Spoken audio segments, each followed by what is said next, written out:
Olá, meu nome é Analzira Nascimento. Eu sou missionária da Junta de Missões Mundiais da Convenção Batista Brasileira. Eu trabalhei em Angola, África, por 17 anos durante a Guerra Civil. E quando eu voltei para o Brasil, assumi dentro da nossa missão, na Junta, a coordenação de um projeto que enviava jovens para trabalhar em equipes em diferentes regiões do mundo. Com essa bagagem de campo, faltava, entretanto, uma reflexão para interpretar e ressignificar essas vivências interculturais. Voltei então para a universidade para finalizar meu doutoramento e a pesquisa resultou nesta obra aqui. O livro mostra historicamente como nós chegamos ao paradigma dominante na prática missionária. Minha caminhada como educadora e profissional da saúde, trabalhando numa situação de conflito armado, me ajudou a constatar que nossos métodos, motivações, muitas vezes ainda reproduzem uma prática missionária colonialista. Quer dizer, em nossos encontros com o outro, na obsessão de cumprir uma agenda eclesiástica, cumprir metas, algumas vezes invisibilizamos o outro. Não conseguimos reconhecê-lo como sujeito e o reduzimos a objeto. Ou seja, o paradigma missionário evangélico de missão que predomina continua a reproduzir a mesma lógica colonialista eurocêntrica de dominação, que reforça a negação da identidade do outro e o reduz a objeto. Nossa motivação, algumas vezes, é cumprir os nossos próprios objetivos. O outro é visto como objeto, é apenas um alvo da missão, que mostra se alcançamos ou não os objetivos do nosso grupo. O livro tem sua relevância, porque em tempos de polarização extrema, há uma necessidade de pensar o mundo na perspectiva do outro. Se colocar no lugar do outro é, sem dúvida, o grande diferencial de uma proposta de abordagem descolonizada que ressignifique o paradigma missiológico. Dessa forma, será possível trabalhar junto com as pessoas locais e não somente por elas.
Olá, sejam muito bem-vindos ao Congresso Missiológico da ABBET.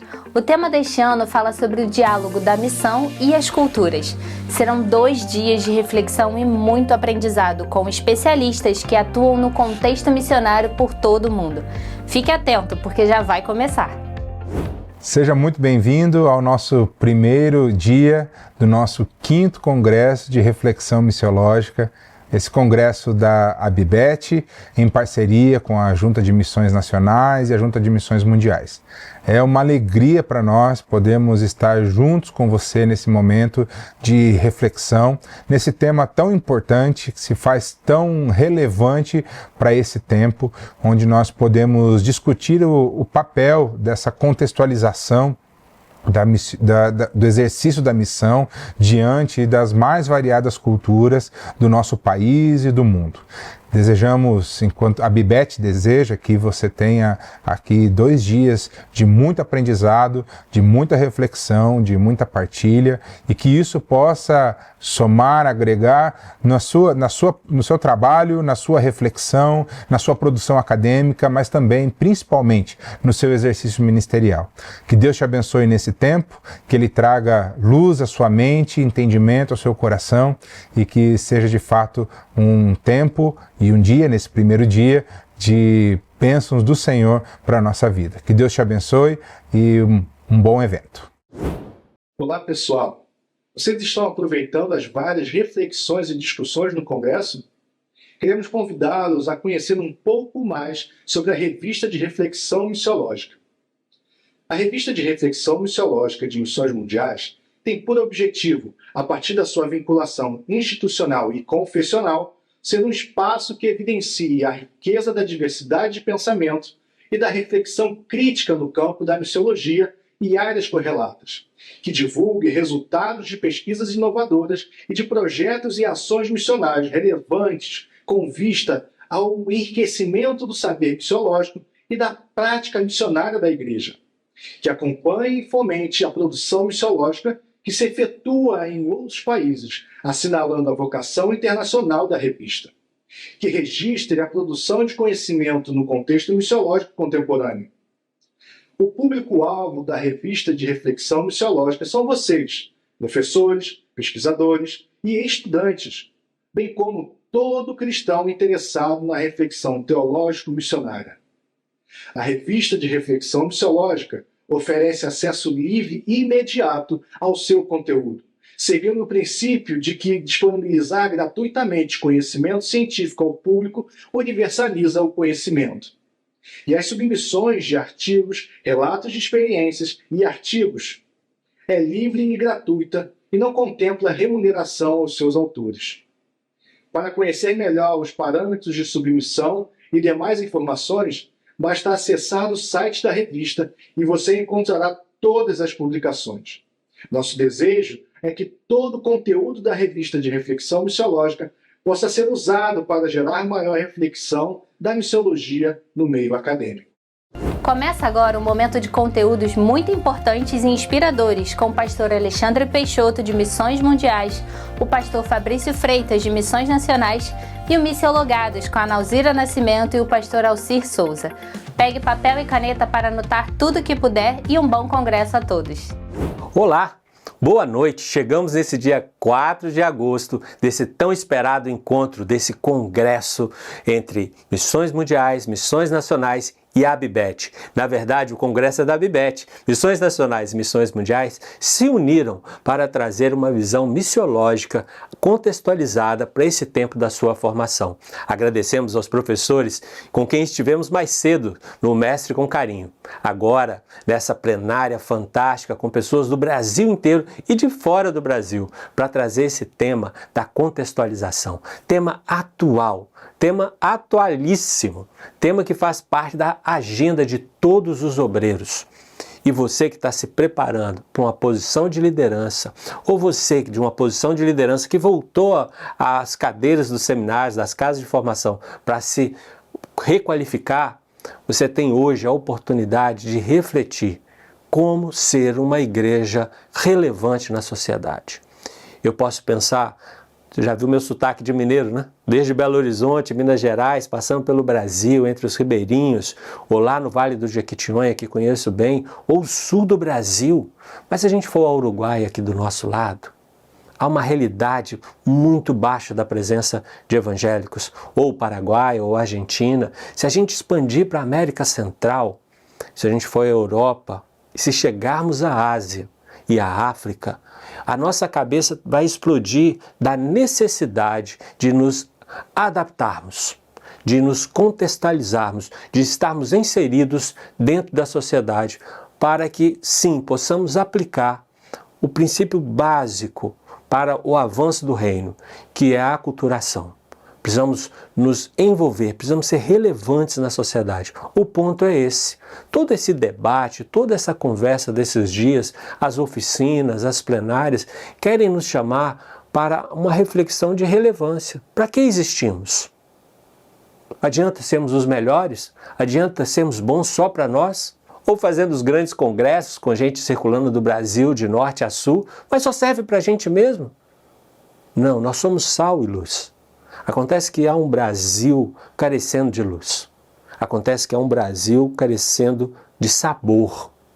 Porém, existe um mundo inteiro que carece da luz do Senhor Jesus, que carece desse sabor especial, desse sal que nós somos. O Senhor Jesus nos chama a sermos missionários, nos chama a propagar esse evangelho. Venha o teu reino. Não é meu reino. Não é o reino dos batistas ou dos evangélicos. É o reino de Deus através de Jesus. Agora, essa boa notícia precisa ser ouvida por todos. Não é uma questão de forçar a barra. Não é a gravata, não é o terno que nós usamos, a saia longa ou o cabelo comprido, ou uma plaquinha para falar que somos de uma religião. Não é isso que é a aculturação. A aculturação é viver o evangelho em meio aos povos. A questão é que eu preciso ser aceito entre esses povos. A questão é que eu preciso entender a cultura desses povos.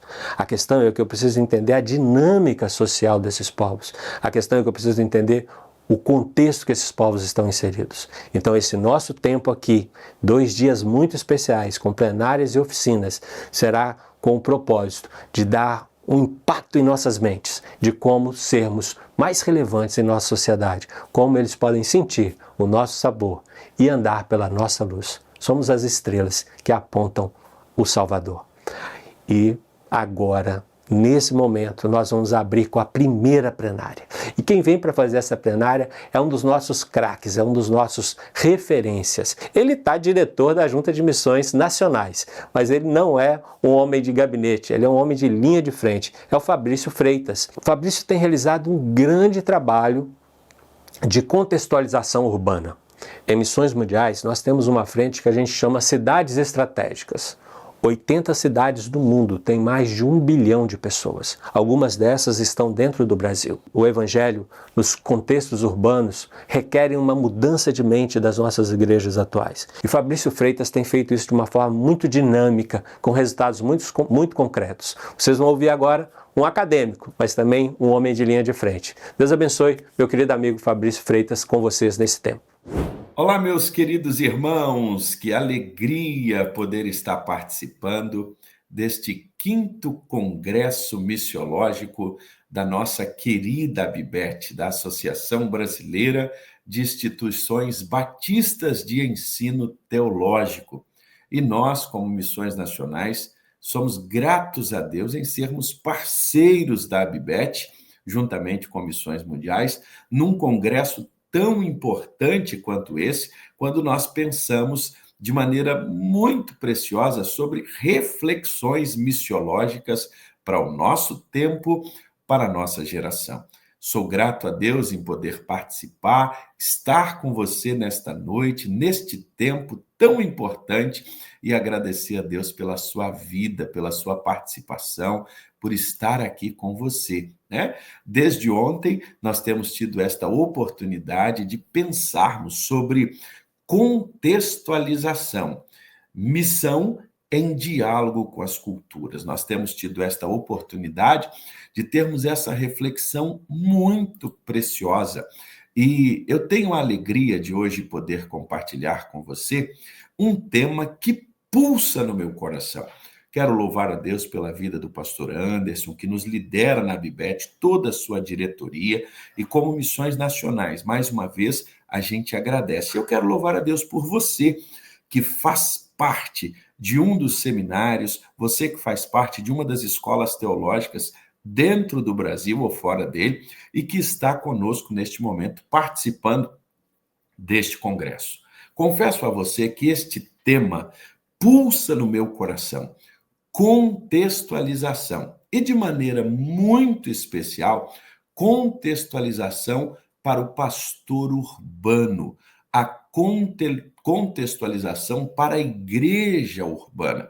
Ao longo de muitos anos, nós sempre pensamos que contextualização ela tinha muita relação com o obreiro transcultural. Aquele obreiro que iria para um país, um povo não alcançado, e de maneira muito especial, ele se preparava missiologicamente com ferramentas para contextualização. Pessoalmente, eu pude estudar teologia e missiologia, e dentro das matérias de missiologia, nós tivemos a oportunidade de imergir, de maneira poder se aprofundar, né? Fazer uma imersão dentro do contexto da matéria contextualização, dentro dessa proposta de compreender. Só que na maioria dos cursos que nós temos de teologia, a matéria de contextualização, ela em algum momento não era contemplada ou não é contemplada. Só que tem um detalhe: o pastor urbano é um pastor transcultural. E como desenvolver o ministério urbano numa cidade transcultural sem as ferramentas de contextualização? A missiologia urbana, ela principalmente vai nos levar a ter essa compreensão. E quando nós pensamos nisso, mais do que nunca, uma reflexão missiológica como essa, um congresso como este, é muito importante para nós. Então, nos próximos minutos, eu gostaria de compartilhar um pouco com você sobre isso. Contextualização para o pastor urbano, a liderança pastoral no meio da cidade, a sua relação com fidelidade e relevância. É interessante quando a gente pensa nisso, porque as cidades, elas concentram um volume gigantesco de pessoas, culturas, desafios. E a urbanização, ela é acelerada, ela não é neutra. Interessante isso. A urbanização, além de ser acelerada, ela não é neutra. Ela influencia o comportamento, a espiritualidade, a missão da igreja. E diante de todo esse contexto, surge uma pergunta inevitável: como pastorear fielmente o coração da cidade sem diluir o evangelho, sem ignorar as dores que nós temos diante do contexto urbano? E aí, quando a gente pensa em tudo isso, nós vamos notar que, biblicamente, quando a gente fala de cidade, desde o início, Gênesis 4:7, vai nos mostrar cidades surgem com Caim, e ali nós vamos ver a ação de Deus sobre elas. Nós vamos ver Nínive, quando o Senhor diz: eis que tenho compaixão dessa cidade. O nosso Deus é o Deus que se compadece dos desafios das pessoas que estão no contexto urbano.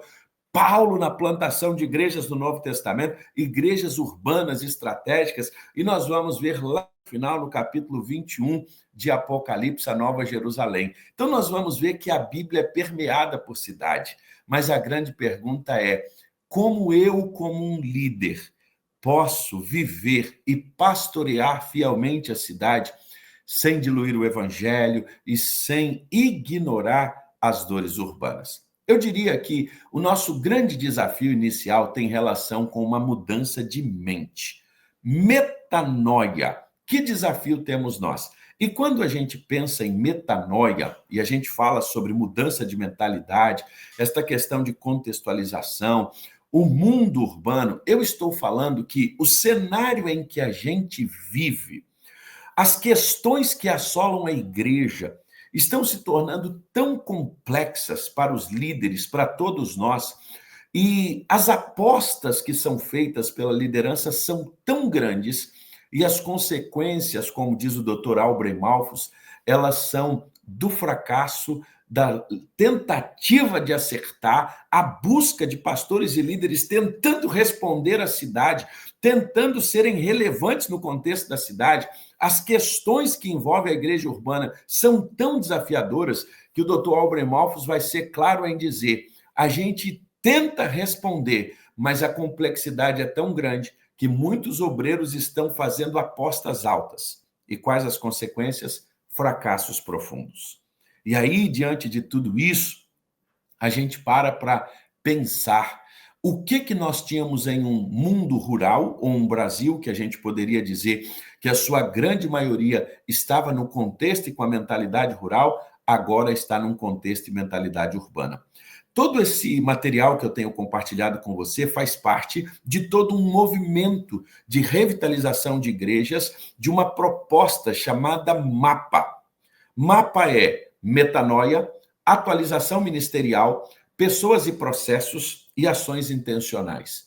Quando a gente fala de atualização ministerial, o pastor urbano, um dos seus grandes desafios tem relação justamente com isso, contextualização. Por quê? As igrejas que nós servimos, elas foram solidificadas em um Brasil com uma mentalidade rural. E agora, que desafio nós temos de nos adaptarmos, contextualizarmos para sermos igrejas em um mundo urbano? E nós temos diante de nós os desafios como o analógico versus digital, uma geração que era uma geração de download, uma geração que agora é upload, é outra cabeça.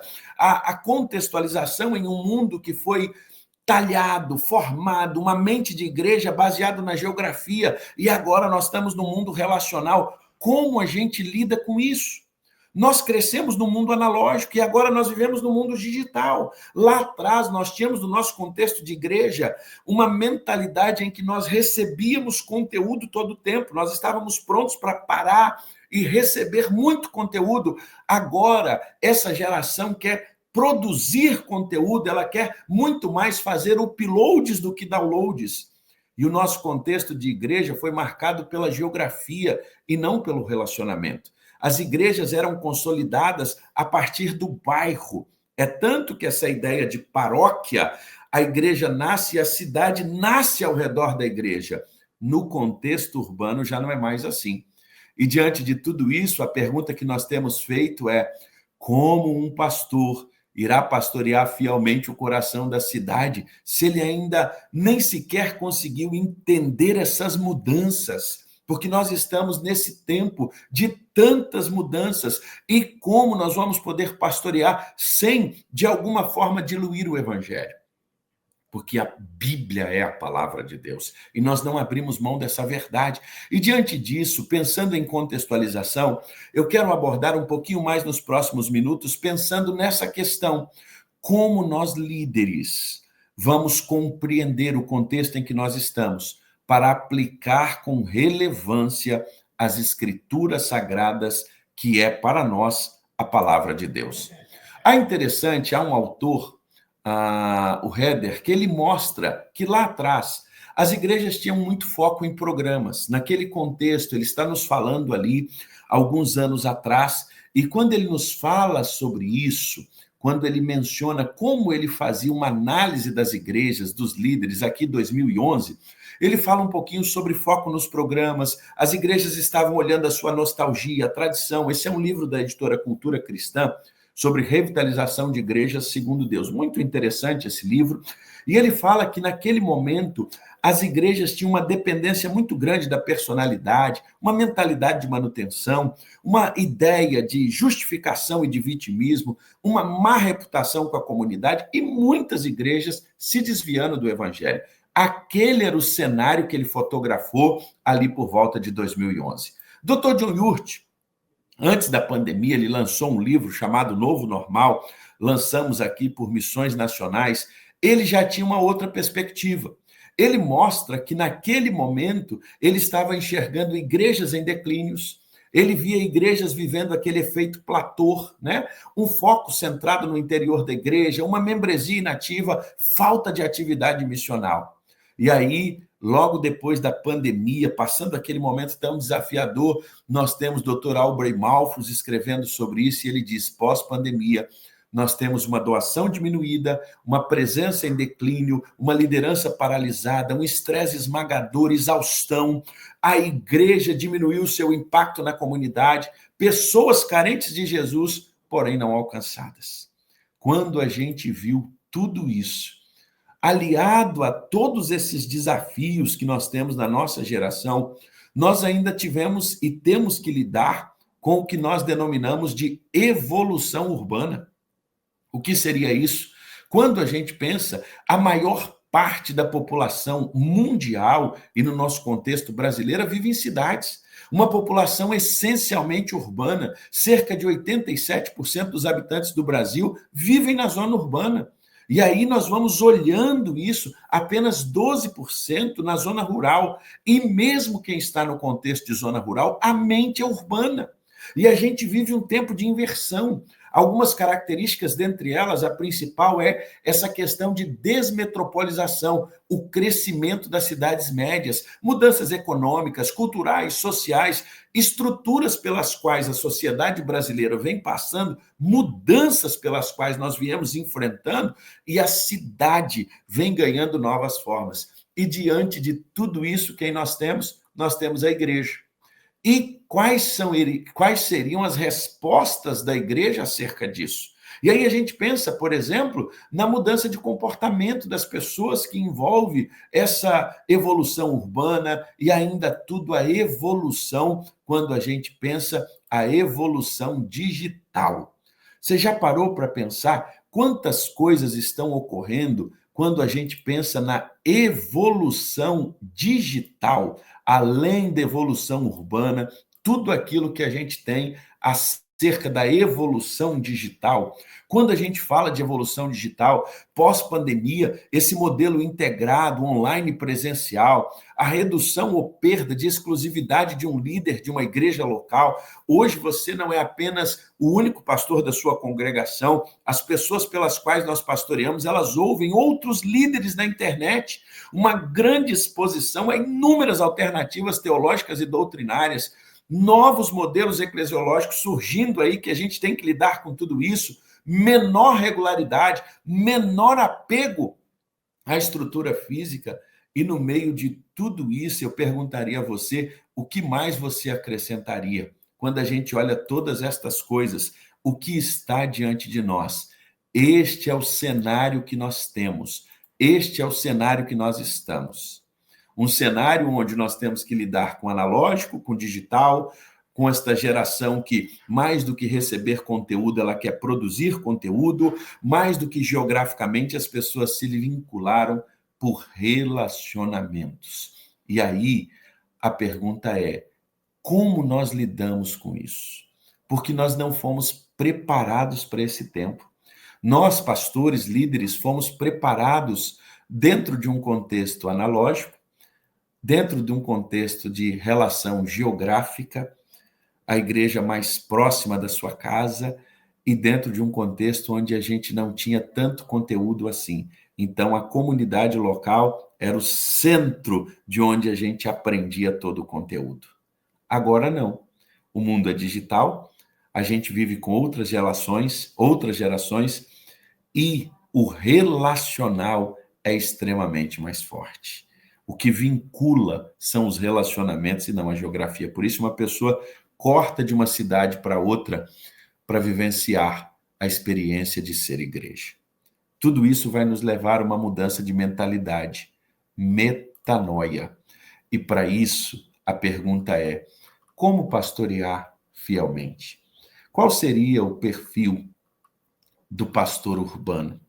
Sem dúvida alguma, a gente poderia traçar alguns pontos importantes. Dentre eles, por exemplo, um líder que tenha, diante de todos esses desafios, uma espiritualidade robusta. Mais do que nunca, a nossa geração carece de homens e mulheres que, mais do que o ativismo urbano que nos consome como líderes, nós precisamos ter tempo com Deus. Nós precisamos entender que o pastor urbano precisa de uma espiritualidade robusta, porque o ativismo da cidade consome a nossa vida e o ministério. Quer ver outra coisa? Discernimento cultural. Nós precisamos entender que a nossa geração, as pessoas estão emocionalmente fragilizadas. Entender a cultura, o contexto em que nós estamos, entender aonde as pessoas estão emocionalmente e espiritualmente falando, e o contexto cultural de cada uma delas, discernir o nosso tempo, como os filhos de Issacar faziam. Agora, diante de tudo isso, um líder que tem que ter uma espiritualidade robusta e um discernimento cultural muito grande, à luz das ferramentas de contextualização, ele precisa, ao mesmo tempo, ter um compromisso bíblico e não abrir mão da fidelidade da palavra de Deus, sem diluir a palavra de Deus para agradar o contexto. E aqui talvez seja um dos nossos maiores desafios, até para falar sobre contextualização, que a maioria de nós, quando pensamos em contextualização, a gente já pensa em contextualização abrindo mão da fidelidade das Escrituras. E aí uma coisa muito importante, contextualizar não é adaptar o evangelho à cultura, mas comunicar o evangelho dentro da cultura de forma fiel e eficaz.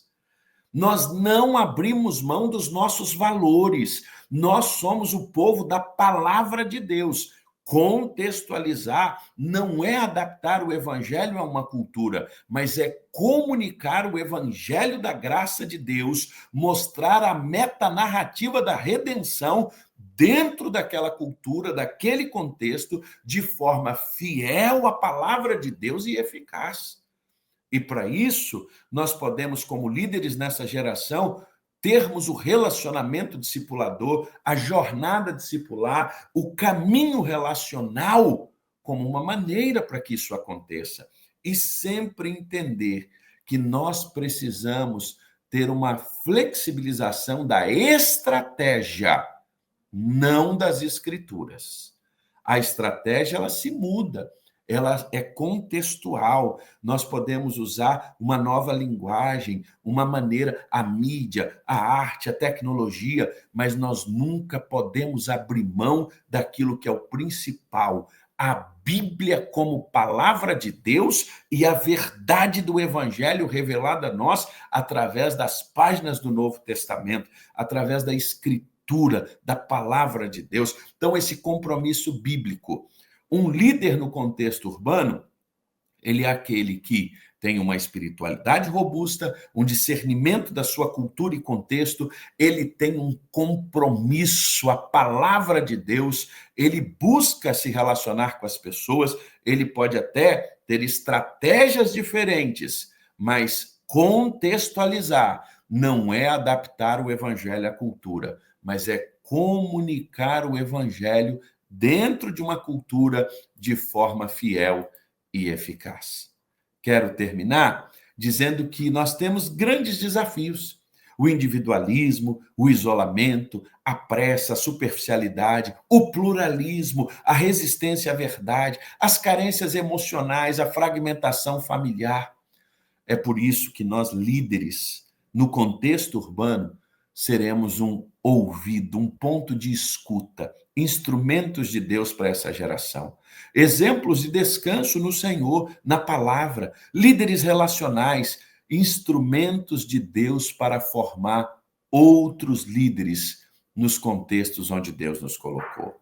Meu irmão, você é um enviado de Deus para a cidade, aonde Deus colocou a sua vida. O meu e o seu chamado exigem de nós coragem, sabedoria, mas, acima de tudo, compromisso com a palavra de Deus e santidade. A cidade não será evangelizada por eventos esporádicos, mas por líderes cheios do Espírito Santo, que amam, conhecem e servem intencionalmente no seu contexto. Vou repetir isso. A cidade não será evangelizada por eventos esporádicos.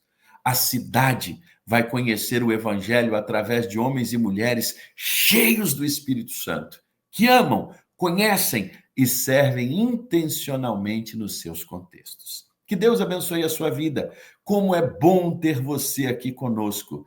E nunca se esqueça, contextualizar não é adaptar o evangelho à cultura, mas é comunicar o evangelho dentro da cultura de forma fiel e eficaz, porque a Bíblia é a palavra de Deus. Que Deus te abençoe poderosamente, em nome de Jesus.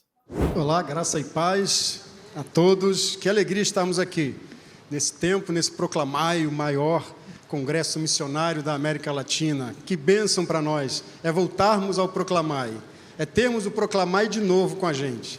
E uma alegria também para nós estarmos aqui nesse tempo de reflexão. Como disse a Rita, é um tempo de uma reflexão teológica, missiológica, mas sabe de uma coisa? Muitas pessoas acham que a melhor forma de estudar teologia é na cátedra, é no escritório, é em meio aos livros. A gente acha que não é só isso, não.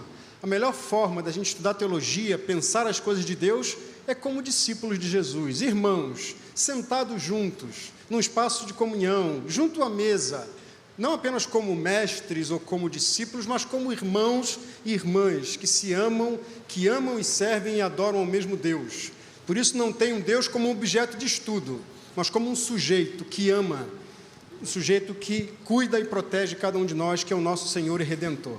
Esse Proclamai traz também o Missiologados, com esse tempo de reflexão conjunta. Mas quando pensamos nisso, retornando o Proclamai depois de tanto tempo, nós pensamos, como fazer esse programa? E aí, junto com a nossa grande equipe de 2 pessoas, nós decidimos uma coisa: aproveitar esse tempo também para prestar um tributo, prestar uma homenagem. Quando nós pensamos na história do trabalho missionário batista recente, o nome se confunde, o nome está presente e está nas principais páginas da história do movimento batista recente. E esse nome é Anauzira Nascimento. A história dessa mulher se confunde. Isso, palmas para ela. A história dessa mulher se confunde, se junta à história do movimento missionário batista. E se eu pedir aqui para você levantar a mão, se você já foi impactado por uma palavra, por um testemunho que a Anauzira deu, ou quem sabe você foi para o campo missionário, porque foi inspirado pelas palavras da Anauzira, você é um entre muitos que têm sido abençoados por ela. E nós queremos, então, fazer desse tempo um tempo de tributo também à Anauzira, de gratidão por aquilo que Deus tem feito. Por isso, vamos ouvir um pouco das histórias dela, mas também saibam de uma coisa: não apenas uma missionária enfermeira que serviu em África durante muitos anos. É uma missióloga, é uma pesquisadora que tem uma pesquisa muito importante para a missiologia atual. Por isso, os seus livros são traduzidos para outros idiomas e tem sido uma bênção para a academia missiológica. Então, com alegria, Anauzira, com muita honra, eu divido essa mesa contigo. Obrigado pela tua presença. Obrigada, boa tarde, graça e paz de Jesus, muito bom estar aqui para conversarmos um pouco. Então, se você veio aqui para ouvir palavras acadêmicas, tal, não é aqui não, aqui é nós, mano, aqui vai ser... É nós, aqui nós vamos conversar um pouco sobre o reino de Deus, sobre o que Deus está fazendo no mundo, o que Jesus quer fazer e quer usar nossas vidas. E foi ideia do Alcir, porque eu também tinha pensado, gente, vamos então os esboços, não sei o que. Ele falou, não, Ana, vamos fazer uma antropologia prática aqui. Então hoje você tem uma coisa diferente, uma aula de antropologia na prática. Amém, amém, amém. Olha, você já ouviu a Anauzira, você sabe que ela diz algumas frases que colam na nossa cabeça e inspiram a gente, não é? Então, assim, quem lembra de uma frase muito clássica da Anauzira aqui? Deus, como é que é? Não me deixe de fora do que você está fazendo no mundo. Aleluia, Deus, não me deixe de fora do que o Senhor está fazendo no mundo. Eu gosto da outra também. Nós não estamos no mundo a passeio, não estamos no mundo a passeio. Anauzira, Deus, não me deixe de fora do que o Senhor está fazendo no mundo. A igreja é chamada a cumprir a missio Dei, a servir a Deus em resposta à missão dele. Fala um pouquinho para a gente sobre esse desafio que a igreja tem.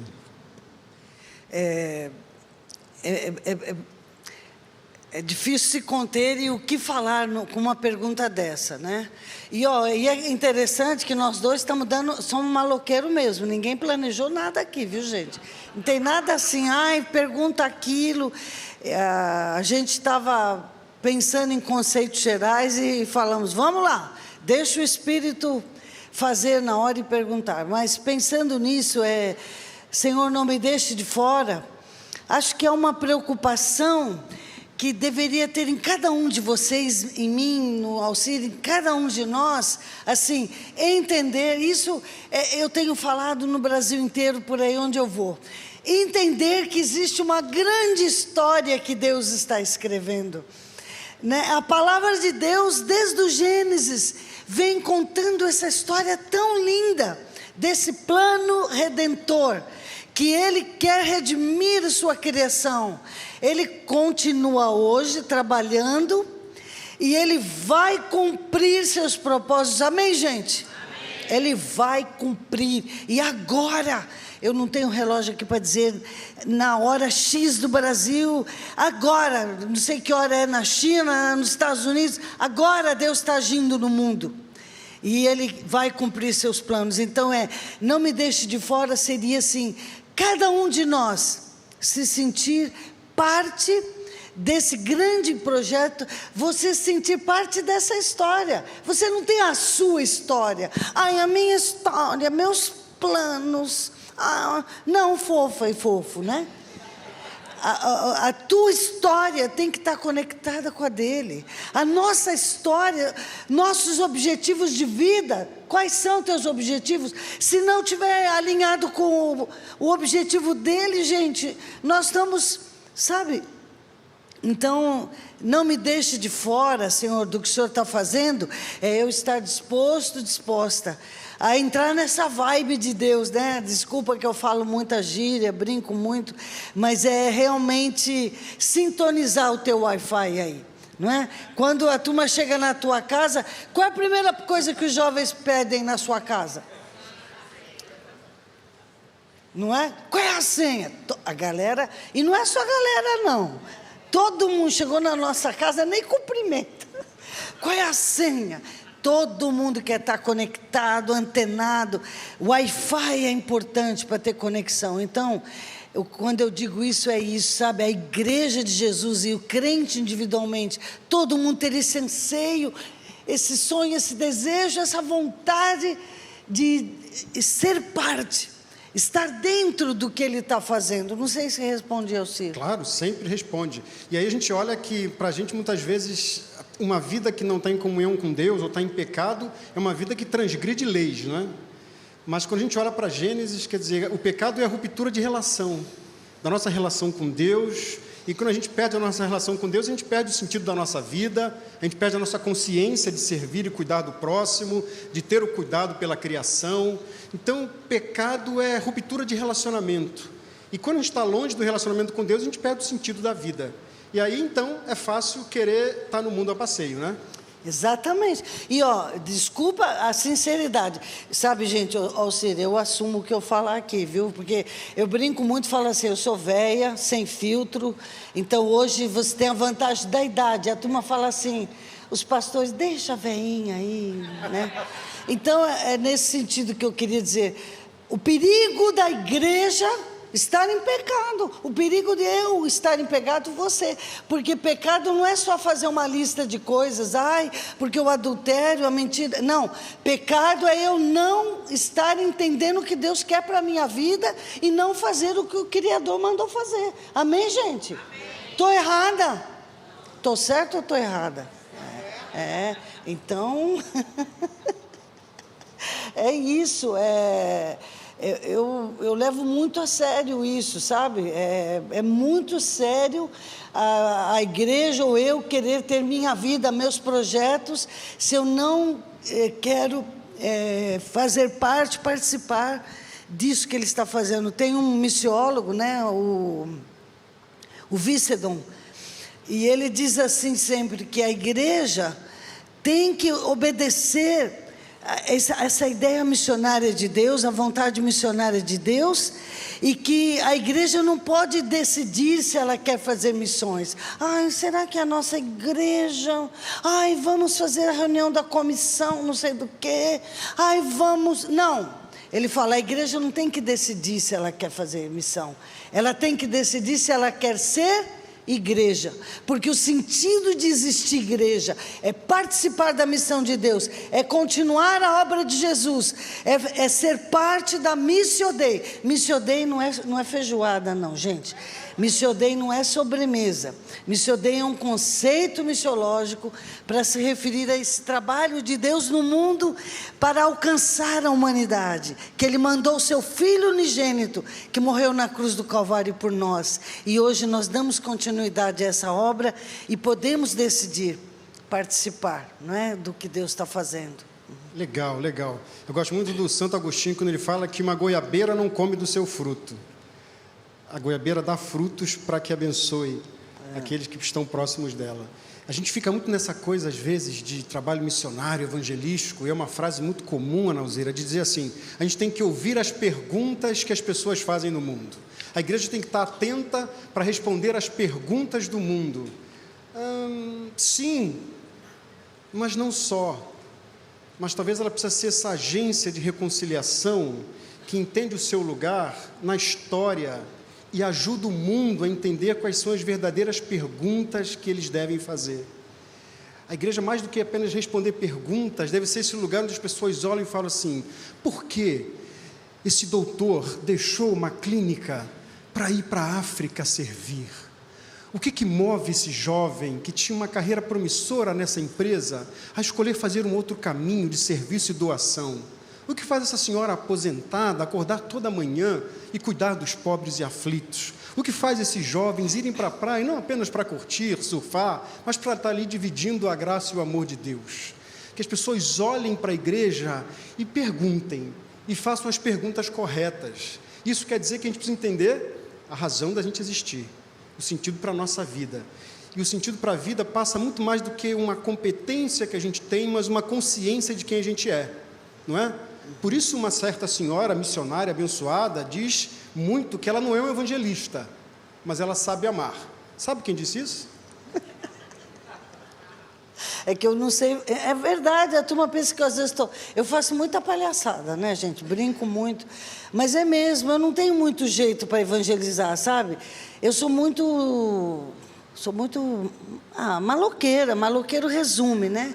Assim, eu quebro o protocolo, às vezes eu falo, outro dia na minha igreja me chamaram, e é tudo assim, mas eu falei, eu não consigo ficar assim. Então, no evangelismo, sempre aconteceu na minha vida, sabe como? No país em guerra, um país comunista. Quando eu cheguei lá, o pastor, irmã, e numa cultura que, olha, mulher aqui não pode não sei o quê, tem que fechar o portão tal hora, tem que apagar a luz tal hora, porque não sei o quê, não pode receber homens na casa. Eu cheguei numa cultura que só me passou regras, o país comunista não pode falar, não pode não sei o quê. Então eu ficava assim, o que é ser missionário aqui, né? E eu fui debaixo de um paradigma que era tipo, um folhetinho para você, Deus te ama. E eu não podia mais fazer isso. E eu falei, como que eu vou fazer? Então eu mesmo tive que me reinventar, mas na verdade é você se entregar e deixar o Espírito agir. É você se entregar e falar, fala Espírito Santo. Então eu já estive diante de grandes comunistas, ele nem sabia, mas eu estava evangelizando ele.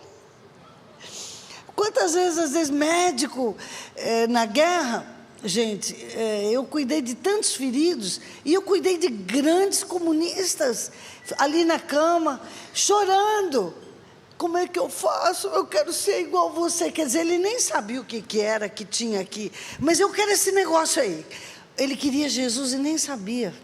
Eu tinha era que dar nomes. Então, lá eu comecei a deixar o Espírito me usar, e era no amor, na amizade. Então, Dona Maria, quanto tempo? Vamos lá em casa comer um bolinho. Ei, você sumiu, vamos lá. Na rua era que nem, a gente brinca, que nem deputado, vai passando todo mundo. Então, eu não sei fazer aquele evangelismo todo certinho, mas eu sabia brincar, amar. E olha, eu tenho tanta filharada em Angola, gente, tanto filho. Não, isso não é verdade não, Alzira. Será que é mesmo? Tenho muitos filhos. Vamos ver. Tem um vídeo aí A gente pode assistir, se é isso mesmo? Se ela tem muitos filhos lá em Angola? Pode rodar o vídeo? Bora! Olá pessoal, eu sou Oliveira Paulo, eu sou angolano, eu sou praticamente filho da Nauzira, eu adotei ela como mãe e com certeza ela adotou-me como filho e eu conheci a Nauzira nos últimos 6 anos que ela esteve cá em Angola e eu tornei-me pupilo dela. Eu conheci ela na igreja como minha professora de escola bíblica dominical, mas depois como minha professora no seminário teológico Batista do Amo. Foi um momento de muito crescimento, muita transformação, foi uma vacina de intensidade, de mudança e eu fico muito satisfeito por a minha vida ter se cruzado com a vida dela. Foi de facto uma providência divina e a experiência da Nauzira nos inspira, nos deixou um legado muito grande. É uma vida missionária com uma fé viva, uma fé que não é morta. Pelos seus atos conhecemos o grande poder de transformação que o Espírito Santo pode fazer no meio do seu povo. Uma mulher que dedicava todo dia e noite, incansavelmente. Eu admirava vendo ela no seminário, gerando soluções a vários problemas no meio da igreja e ainda à noite tinha tempo para ficar conosco. Muitas vezes... Ok, tem mais um não, né? Só um. Que coisa. Tinha mais uma, mas é isso. Esse menino hoje trabalha com as Nações Olá, Unidas pessoal. em Angola. Eu sou Oliveira Paulo. Era um comunista daqueles, ele ia lá no seminário, ele fala só para me azucrinar. Ele ia lá, deixa eu ir lá pegar no pé dessa missionária. É missionária? Quero ver. Ia lá, e quando ele se converteu foi uma bênção, e ele fundou uma banda, um conjunto, que chamava Os Rebelados. Sabe por quê? Eles tinham até uma musiquinha, uma vinhetinha, e eles entravam dançando e falavam, nós somos os rebelados, rebelados contra o mundo. Aí um declamava João, né? Aquele que ama o mundo, o amor do Pai não está nele e tal, em pleno país comunista. Esses meninos assim, então, essa vida, esse amor deles, a gente convivia todo o tempo juntos, então foi aquela coisa do evangelismo do amor, discipulado do amor. Eu não tenho método, sabe? Vamos usar o livro tal. Você conhece o discipulado do pastor, não sei o quê? Não conheço. Eu sei assim o que Jesus mandou fazer. Andar com pessoas. Vem cá, vamos comprar cimento comigo. Vem cá, vamos lá na Dona Maria visitar comigo. Vivendo junto, lendo a palavra junto, enfim, né? É um pouco disso, não sei se é isso que você perguntou. É isso? É isso, Nauzira? Ela sempre pergunta se é isso, eu digo é isso. Né? Então nós ensaiamos. Ela pergunta, não sei se é isso, eu digo é isso. Isso foi a única parte que nós ensaiamos. O resto está tudo aqui, né, na direção do Espírito. É legal, Nauzira, porque muitas vezes a gente é ensinado nas nossas igrejas, tradicionalmente, que evangelizar alguém é convidar uma pessoa a ir a um espaço religioso, porque ali ela vai conhecer acerca de Deus. E o que o Evangelho nos mostra é que anunciar o Evangelho é convidar as pessoas a participarem da nossa vida, a entrarem na nossa história. Viver o que Jesus fez em mim. Exatamente, a participar daquilo que nós somos. Mas a primeira luta que há, mas eu sou imperfeito, cara, ninguém vai te seguir. Eles querem olhar querem ver que você, na sua imperfeição, segue alguém que é perfeito, sabe qual é a sua fonte de vida, sabe de um Deus que ama, que cuida e que serve. E essa é a grande riqueza da teologia bíblica, o Deus Pai, Filho e Espírito, na sua relação de amor, que transborda, e a criação é o transbordamento desse amor. Esse amor transborda em nós, através de nós, e quer alcançar aqueles que não conhecem a bondade e a graça de Deus. Tanta gente servindo hoje a um Deus que é incapaz de amar, que exige, que cobra, que pune, mas que em tudo isso, mesmo se você for correto, justo, ainda assim Ele pode não se agradar de você. Nós servimos aquele que é amor, e é no amor do Pai que a gente é chamado para completar a missão. Mas para isso nós temos que entrar na vida do outro e permitir que o outro entre na nossa vida. E aí é a chave da tua pesquisa missiológica, alteridade. O que é isso, alteridade, Nauzira? Então, a alteridade resumindo assim, de uma forma simples, né, é essa capacidade de se colocar no lugar do outro, não é? Então não é você é superior ou muitas vezes nós evangélicos temos a tendência de ser superior com o não cristão. Vem na minha igreja, tipo, agora entre aspas, seu ímpio, seu pecador, né? Então a gente se sente superior, né? Se colocar no lugar do outro. A minha pesquisa é muito sobre isso, que às vezes eu faço evangelismo, eu falo de Jesus, mas eu sou colonialista, porque eu estou me sentindo superior, eu estou preocupada com o meu objetivo. Então, às vezes, como missionário, eu posso ser colonialista. Por quê? Olha, Deus te ama, ai, não sei o quê. Mas eu não estou preocupada com a pessoa. Eu estou preocupada, sabe com o quê? Comigo mesmo. Eu estou preocupada com o meu relatório que eu tenho que dar para a junta. Eu estou preocupada com as minhas metas na igreja. Olha, a nossa célula tem metas. A igreja tem meta. Não, eu não vou evangelizar por metas. Eu tenho que evangelizar porque Jesus ama essas pessoas, porque Ele me mandou fazer isso, né? E é algo que... e às vezes a gente vê... O meu livro fala assim, evangelização ou colonização? 2 pontos. O risco de fazer missão sem se importar com o outro. Ou seja... Então é possível fazer missão sem se importar com o outro? É possível. Verdade? Porque eu estou preocupada comigo. Eu quero dar relatório, eu quero alcançar metas. Ai, essa semana já alcancei minha meta. Só falta a gente fazer assim, né? Já bati minha meta, né? Alcancei tantas vidas.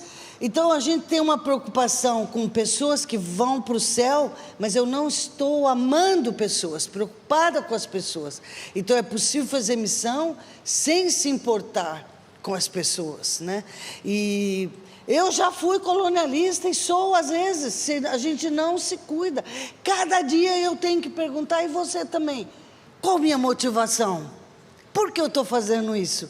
Eu quero ir na viagem missionária, por quê? Por que você quer ir na viagem missionária? Ai, eu preciso ir na viagem, é mais espiritual e tal, né? Então, a gente tem que constantemente fazer esse exercício. Por quê? Qual a minha motivação? Né? A minha motivação sou eu mesmo. Eu vejo pessoas que eu levo em Angola, então a pessoa chega lá, todo o tempo, ai, gente... Então, as pessoas estão mais preocupadas com a sua selfie, com o que como é que chama? Instagramável, é isso? É porque eu não tenho mais essas coisas aí, então eu não sei falar os termos, é isso? Instagramável, então deixa eu tirar uma foto. Porque eu não estou preocupada com o lugar ali, eu estou preocupada comigo, quantos likes eu vou ter. Isso aqui, eu estou dando um exemplo extremista, lógico, mas é possível também na evangelização ou no encontro com o outro, eu ser colonialista nesse sentido, que eu não estou realmente... Quem é você? Qual a sua história? Sabe, conversar com essa pessoa, né? Legal. Tem mais gente querendo falar com a Ana Alzira? Cadê? Temos um vídeo aí? Pode rodar? Olá, pessoal. Eu sou... Esse Olá, já foi? pessoal. Meu nome é Mariette da Conceição Xixinga dos Santos. Sou angolana, residente em Huambo. Sou estudante do Seminário Teológico Batista. Aprendemos, conhecemos os trabalhos da professora Ana Alzira, que é o centro principal da minha abordagem. Muito antes de ser convertida, eu já conhecia o trabalho da irmã Ana Alzira, a professora. Pude testemunhar muita coisa boa que a professora Ana Alzira fez para a comunidade solana. Durante esse período que eu ainda não era cristã, eu já frequentei a Icuco, onde pude saborear os melhores gelados que a província do Huambo já produziu naquela época.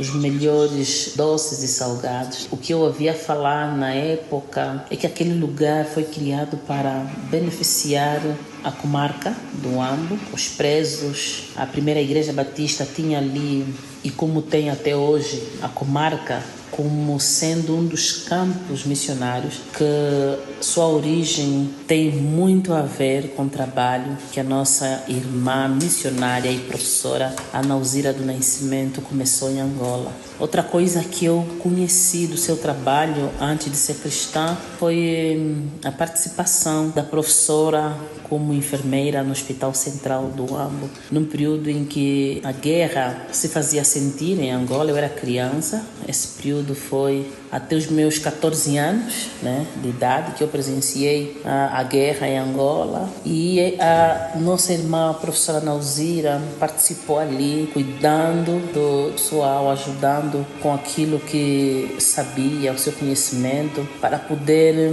diminuir aquilo que era a preocupação em termos de saúde, de um aconchego que a sociedade, a população buscava por parte de muitos enfermeiros, o carinho que não encontravam, e a professora fazia isso com muito gosto. É uma pessoa admirável, uma pessoa muito corajosa, porque com tanta oportunidade que teve para sair de Angola durante o período de guerra, ela escolheu permanecer, que o povo angolano fosse seu povo, que esta nação fosse sua nação. Ela escolheu viver ou morrer por amor a Cristo em Angola. E isso é um legado que não temos como esquecer, não temos como não lembrar, não temos como não falar do trabalho que a professora missionária Ana Alzira desenvolveu no Huambo. Olhando para o seminário, aquela biblioteca, aquele seminário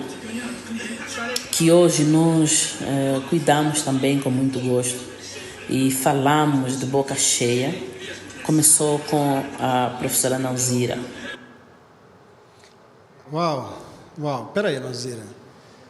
A jovem Mariette já conhecia a Ana Alzira antes de ser cristã. Já ouvia do trabalho social, do trabalho médico que ela fazia, e antes de se tornar uma cristã já sabia do teu trabalho. Mas você não foi lá para trabalhar para a igreja, Ana Alzira? Pois é. Não falei que eu sou maloqueira, gente?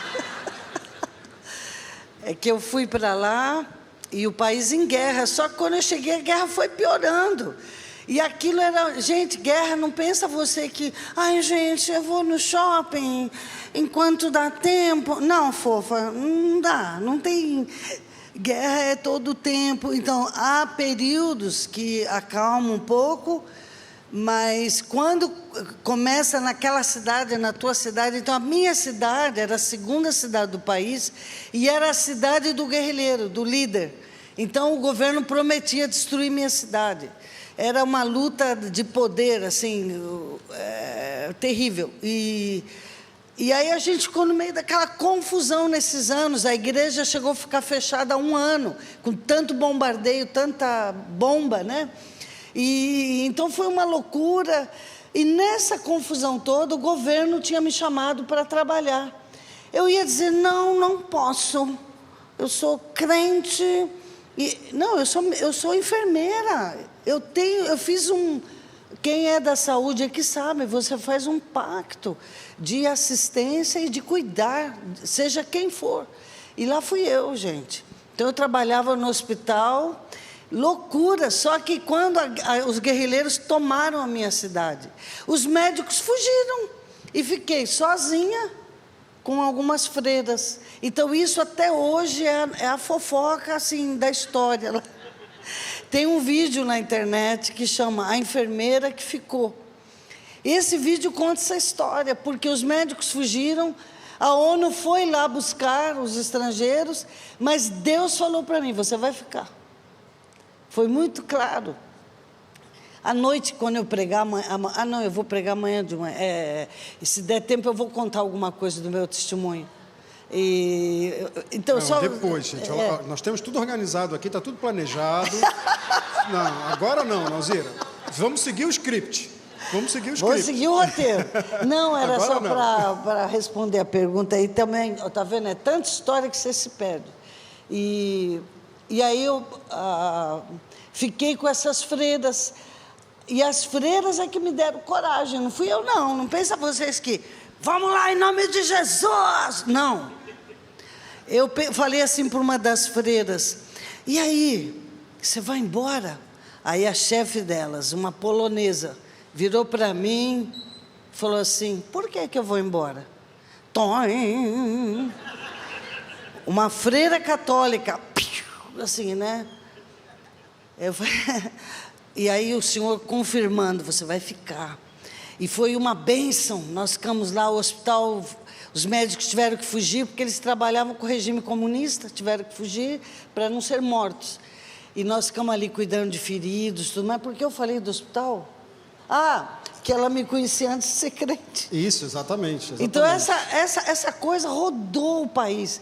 Missionárias cuidando do hospital e dos feridos. Missionária batista. Porque aí sabe qual era a fofoca? Os batistas, a única igreja que ficou na guerra. E aí a gente lá, era chique ser batista, gente. Os jovens, assim, entre eles, era assim, você é dos B? Aí eu sou, nossa, tal. Então era chique, você é dos B, né? Quer dizer, você é dos batistas, né? Então era chique ser batista, porque foi a igreja que ficou lá, né? Amém. Na guerra, amém. Mostrando o amor de Deus, né? Quantos comunistas se converteram? Você acha que nessa hora ali, você cuidando daquele ferido, morrendo, mostrando o amor de Jesus, você precisa falar, olha o plano de Deus, o ponto número 1. Ali ele só falava assim, quem é você? Por que você ficou aqui? Enfim, então é um pouco disso, eu fiz uma salada. Legal, Nazira. Legal, é isso, né? A gente tem uma ideia de que a igreja que cresce saudável é aquela igreja que se preocupa com o seu crescimento, né? Olha, as nossas estruturas e tal, eu gosto muito dessa ideia, que uma igreja que cresce com saúde é aquela que está disposta a impactar a cidade, a sociedade onde ela está. E se ela se propõe a impactar a sociedade, ela cresce. Ela cai na simpatia de todo o povo. Quanta coisa boa ouvimos agora. Palavras que nos ensinam e nos edificam cada vez mais. Continue atento, pois ainda temos mais para aprender. Vamos agora ouvir uma reflexão com o pastor Alcir Souza, missionário em Portugal. Olá, pessoal. É muito bom estar aqui com vocês neste 5º Congresso Brasileiro de Reflexão Missiológica e conversarmos sobre esse tema da contextualização, a missão em diálogo com as culturas. Eu queria trazer uma reflexão sobre a fé cristã e cultura contemporânea, comunicar o Evangelho em sociedades em constante mudança. Se pudéssemos pensar numa imagem, e eu gosto muito dessa imagem, de vivermos nessa sociedade atual, é como se patinássemos numa pista de gelo fino. Eu nunca fiz isso, não sei se você já fez, mas dizem que para patinar numa pista de gelo fino, para que haja segurança e estabilidade, é necessário velocidade. Se você anda lento ou até para, há um grande risco de afundar. Então, a segurança e a estabilidade está na velocidade. Essa é a sociedade que nós vivemos. Parece que todos nós somos colocados numa linha de produção, de performance, de desempenho, de visibilidade, de uma transparência ou de uma projeção do eu, onde nós, de forma narcísica, temos a necessidade de estar sempre em exposição. Afinal de contas, o que não é visto parece que não existe. Essa forma de nós, muitas vezes, negarmos o valor dos outros, negarmos uma vida em sociedade, experimentarmos os desafios da solidão, mas essa necessidade constante de estarmos ativos, de estarmos em desempenho, de realizarmos performance em tudo que fazemos, a alegria, na tristeza, na experiência religiosa, na vida cotidiana, no trabalho, tudo que nós vivemos, estamos em constante exposição. E essa sociedade, como já disse o filósofo coreano Byung-Chul Han, é uma sociedade cansada. E não apenas essa sociedade cansada, mas uma sociedade que parece estar cansada de religião. Nós vemos que a fé cristã, hoje, é uma oferta de sentido entre várias que são apresentadas. E talvez não seja a mais sedutora. O cristianismo não é mais óbvio no mundo de hoje.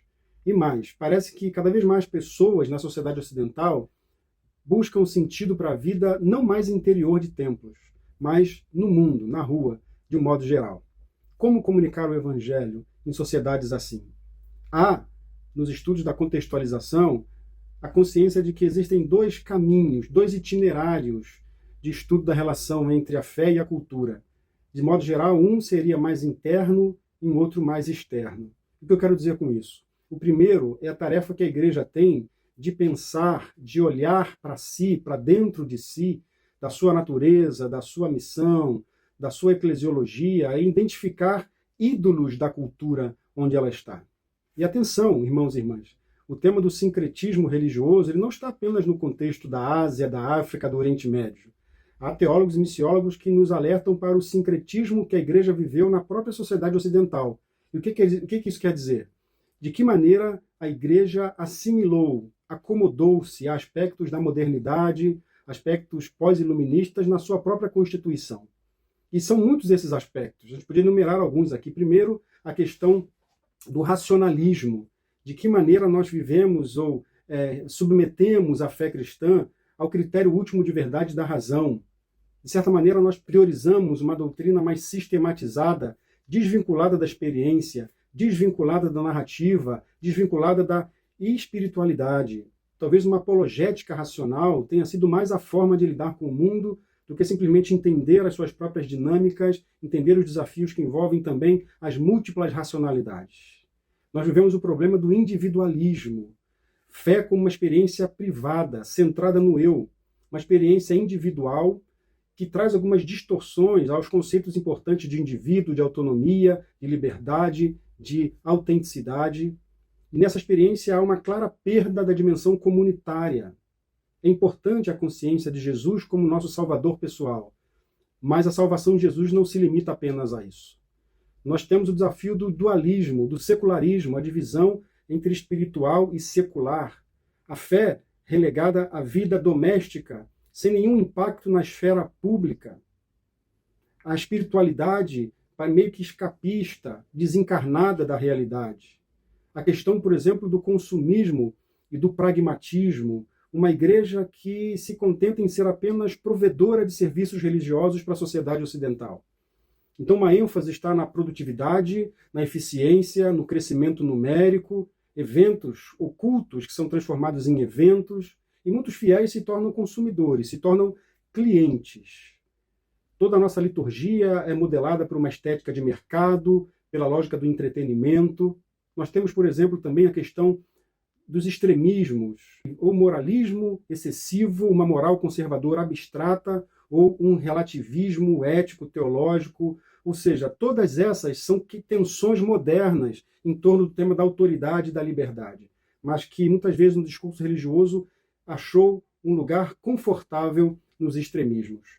Também para isso nós temos a questão da politização da fé, em vez de uma consciência política à luz do Evangelho, que também leva a igreja para extremismos, leva uma igreja que adota ideologias políticas como substitutos da sua vocação profética. E há sinais visíveis desse sincretismo na sociedade ocidental.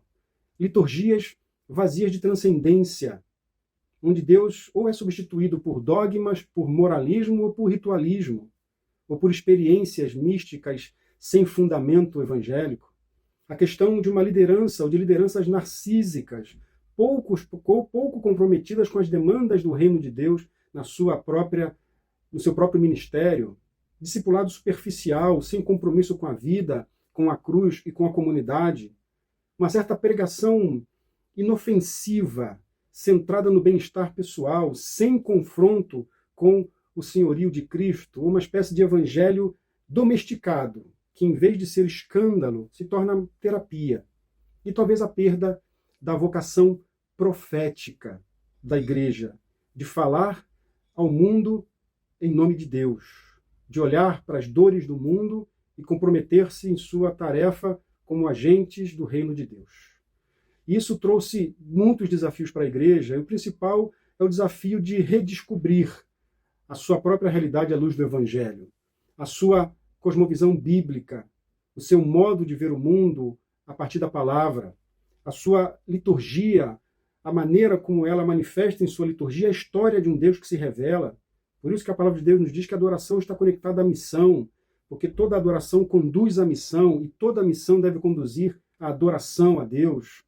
Revalorizar o sentido de comunidade, de sermos corpo de Cristo, e mais do que tudo, resistirmos a qualquer domesticação da fé. Esses são aspectos importantes que a gente deve pensar na nossa missão, olhando para a sua natureza. Mas como ser sal e luz nesse mundo que parece que tem uma fome espiritual mal resolvida, que tem sede de sentido, que tem sede de identidade, que tem sede de transcendência, mas não consegue entender que isso está na fé cristã, isso está em Jesus, isso está na mensagem do Evangelho, que querem espiritualidade sem religião. A crise de identidade, a crise de performance, a pessoa que olha para si e que isso tem levado a uma ansiedade, a uma insegurança, ao medo, como algo que é comum em muitas pessoas, em muitos contextos. O desafio de nós olharmos para a oportunidade de criarmos comunidades reais, comunidades que é feita de pessoas que conhecem o seu lugar, o seu propósito, vivem como comunidades proféticas e criam nesse lugar espaço de diálogo e de abertura. Comunidade de refúgio, onde as pessoas podem ouvir, onde as pessoas podem falar, onde suas demandas e necessidades são colocadas em prioridade. Como pensamos numa igreja que se torna também um lugar de atrair pessoas que admiram Jesus, que aceitam Jesus, mas que rejeitam a religião. Como o evangelho pode ser crido de maneira plausível nesse mundo de hoje.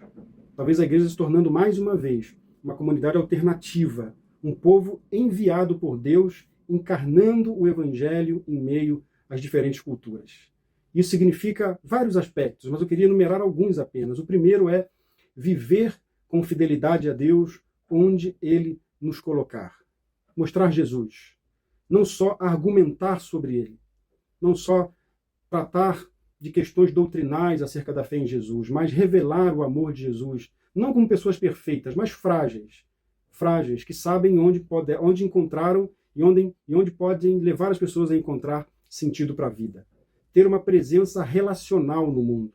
Não apenas convidar pessoas a irem a uma igreja, mas convidar pessoas a participar da nossa própria vida. Ou seja, não ser aquela comunidade onde as pessoas vão encontrar, ou seja, uma comunidade que pode ser encontrada através da rede social, através de um passeio, alguma coisa, a sua comunidade ela é encontrada, porque ela se destaca no bairro. Mas uma comunidade que não apenas é encontrada, mas ela vai ao encontro das pessoas, vai ao encontro da dor das pessoas, estar disposto a ouvir. A sociedade de constante mudança é a sociedade de pessoas solitárias, carentes de ouvidos, carentes de pessoas dispostas a caminharem com elas e a ouvirem genuinamente as suas dores, os seus dramas, as suas crises. Um outro desafio também é apresentar o Evangelho não apenas como uma doutrina, mas como uma narrativa do projeto redentor de Deus que envolve todas as áreas da vida. A narrativa do Evangelho, que não apenas nos inclui enquanto pessoas religiosas, mas afeta todas as dimensões da nossa vida.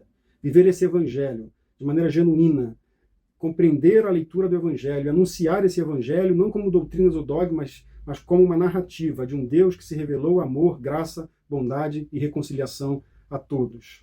Fazer das nossas igrejas comunidades de amor e partilha, de cuidado e comunhão. Como eu já disse anteriormente, criar espaços seguros, onde as pessoas podem tirar suas dúvidas e fazer as suas perguntas. E por fim, estar no mundo de maneira missionária. A semelhança de Jesus. Reconhecer a nossa dimensão missionária no mundo. Onde estivermos e o que fizermos, somos discípulos e discípulas de Jesus em missão. Comunicar o Evangelho, então, nesse tempo de mudanças, significa estar em movimento em direção cada vez mais ao centro de Jesus na nossa vida, fazendo dele o Senhor dos nossos corações, dos nossos atos, de tudo aquilo que somos e fazemos, mas também estar em direção ao outro, disposto a comunicar o Evangelho e revelar as virtudes daquele que nos chamou das trevas para a sua maravilhosa luz. É um grande desafio, é uma grande bênção, uma boa oportunidade para sermos igreja em missão nesse mundo em mudança. E que Deus nos abençoe. Chegamos ao final do congresso de hoje. Para todos que se inscreveram, acesse o seu e-mail para receber as informações sobre as oficinas. Em caso de dúvidas, entre em contato com o e-mail que está aqui na tela. Aproveite as oficinas e até amanhã!